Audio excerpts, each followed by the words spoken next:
Hi, my name is Terry, and I'm going to do a little demonstration on some old-fashioned bread pudding. So here's a little bit of history about bread pudding.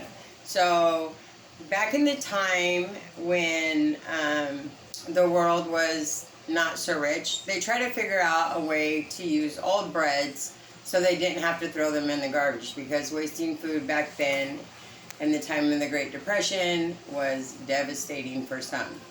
So then later on, as the years went by, people in England, mostly the poor families, learned to make bread pudding and use it as an actual dessert. It kind of just took off all over the world after that. So in order to make bread pudding, this is what we're going to do. First, you have to take a loaf of French bread, not garlic, just French. You need to put it in a bowl.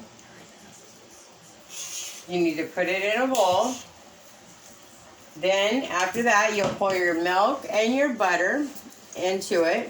You let it sit for about 10 minutes so that the bread is nice and soft.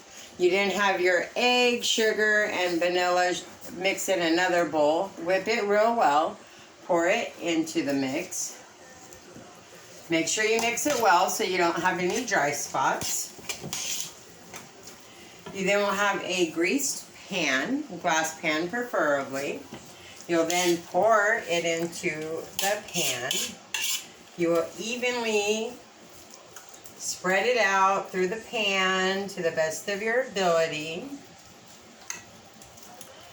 Then, after you put it out evenly, then you will preheat your oven to 350.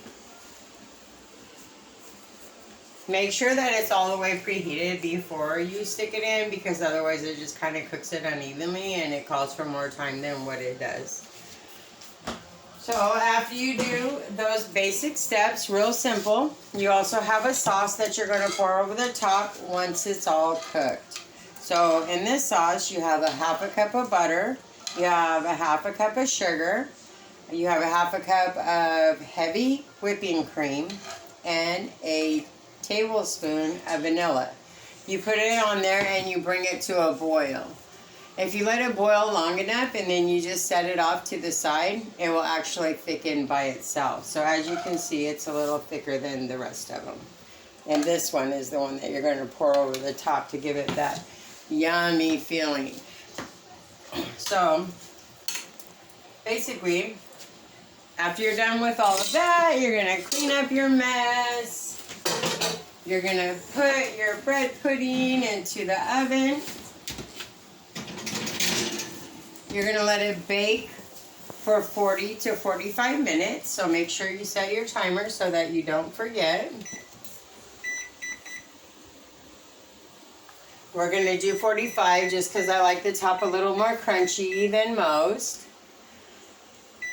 Because then when you put the sauce back over the top of it, then you know that it's going to soften it up a little bit. Push start. And then you just sit and wait for it to bake. And again, just remember to pour your sauce over the top. Let it stand for about 10 minutes. Me personally, I like it warm. So I just pour it over there and take a bite until it burns my mouth. And then don't understand why I can't enjoy the taste. So there's my demonstration for now. Hopefully you enjoy it, and hopefully one day you try bread pudding.